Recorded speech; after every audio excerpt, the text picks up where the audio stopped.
UPSC मार्फत घेण्यात आलेल्या परीक्षामध्ये विशेष प्रावीण्य मिळवत देशात 100वी रँक मिळवत भारतीय वन खात्यात अधिकारी म्हणून छत्रपती संभाजीनगरमधील प्रतीक चंद्रशेखर कुशारे यांची निवड झाली आहे. सत्काराला उत्तर देताना प्रतीक कुशारे म्हणाले की मी स्वयं अध्ययन करून घरीच अभ्यास केला, कोणताही क्लास लावलेला नाही. माझे मेकॅनिकल इंजिनिअरिंग झाले असून नंतर इंडियन फॉरेस्ट सर्व्हिसेसमध्ये करिअर करण्याचा निर्णय घेतला. 5-6 वर्षे नियमित अभ्यास करून मी यूपीएससी परीक्षा पास झालो आहे.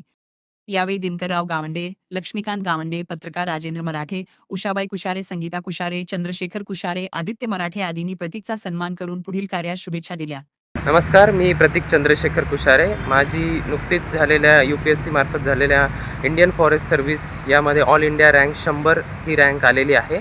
आणि मी 2019 साली bachelor of engineering in mechanical engineering हे पूर्ण केलेलं आहे जवाहरलाल नेहरू इंजिनिअरिंग कॉलेज छत्रपती संभाजीनगर येथून. त्यानंतर मी UPSC करण्याचा निर्णय घेतला.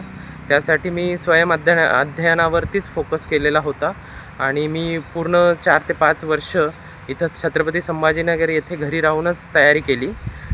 त्यामध्ये मी 2025 साली इंडियन फॉरेस्ट सर्व्हिस ही परीक्षा देण्याचा निर्णय घेतला आणि त्यामध्ये प्रिलिम्स, मेन्स आणि इंटरव्ह्यू अशा तिन्ही स्टेज कंप्लीट करत मी ऑल इंडिया रँक 100 ही मिळवलेली आहे.